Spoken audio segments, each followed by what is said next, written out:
माँ के नाजायज संबंध ने बेटी की जिंदगी छीन ली। जिस माँ को अपनी बेटी की सबसे बड़ी हिफाजत बनना था, उसी के प्रेम संबंधों ने 16 साल की एक मासूम की मौत की वजह बन गई। एक माँ, एक प्रेम संबंध और एक बेटी, और फिर एक ऐसा खौफनाक अंत होता है जिसने पूरे मंजर को झकझोर कर रख देता है। जिस माँ को अपनी बेटी की सबसे बड़ी ढाल होना चाहिए था, उसी माँ के रिश्ते ने उसकी मासूम बेटी की जिंदगी छीन ली।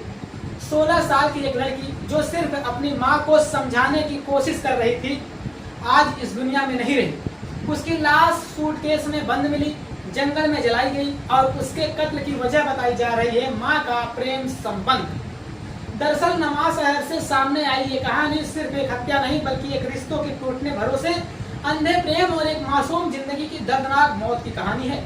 पंजाब के नवा शहर जिले का जाडली गांव, जहां बाहर से सब कुछ नॉर्मल दिखाई देता था, लेकिन एक घर के भीतर एक ऐसा तूफान पड़ रहा था जिसने आखिरकार एक मासूम लड़की की जान ले ली।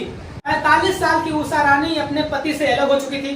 तलाक के बाद वो अपनी बेटी के साथ, अनीता के साथ में जो है कि रहती थी। पंजाब के नवा शहर जिले का जाडली गांव, जहां बाहर से सब कुछ नॉर्मल दिखाई देता था, लेकिन एक घर के भीतर ऐसा तूफान पड़ रहा था जिसने आखिरकार एक मासूम लड़की की जान ले ली। 45 साल की उषा रानी अपने पति से अलग हो चुकी थी। तलाक के बाद वो अपनी किशोर बेटी अनीता के साथ में रहती थी। इसी दौरान उनकी जिंदगी में 23 साल का गुरविंदर सिंह उर्फ गोपी आया। उम्र में करीब बाधा होने के बावजूद भी दोनों के बीच में नजदीकियां बढ़ने लगी और ये रिश्ता प्रेम संबंध में बदल गया।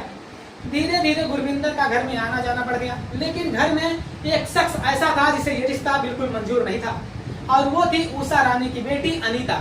बताया जा रहा है कि अनीता अक्सर अपनी माँ को समझाती थी कि वो गुरविंदर के घर आने पर आपत्ति जताती थी। उसे लगता यह था कि ये रिश्ता जो है गलत है, लेकिन शायद उसे अंदाजा भी नहीं था कि उसका यही विरोध उसकी जिंदगी की सबसे बड़ी कीमत मिलेगी। पुलिस जांच के मुताबिक गुरविंदर को लगने लगा था कि अनीता उसके और उषा रानी के रिश्ते के बीच की सबसे बड़ी बाधा है, यानी कि वो दोनों के बीच सबसे बड़ी रुकावट बन गई। यही सोच जो है नफरत में बदल गई और फिर एक खौफनाक साजिश का रूप ले लिया गया। 29 मई घर में अनीता अकेली थी, माँ बाहर गई थी। आरोप है कि इसी मौके का फायदा उठाकर गुरविंदर घर पहुंचता है।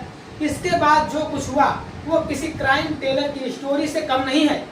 पुलिस के अनुसार आरोपी ने पहले किशोरी की हत्या कर दी, लड़की को घर पे अकेला देखकर उसका गला रेता गया, फिर शरीर के टुकड़े किए गए, फिर लाश को ठिकाने लगाने की तैयारियां शुरू हुई।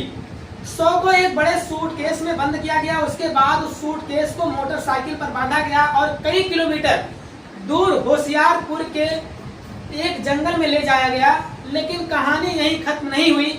जंगल में पहुंचकर आरोपी ने शव को आग लगा दिया, यानी कि मकसद साफ था, सबूत मिटाना, पहचान खत्म करना और अपराध को पुलिस तक दफना देना।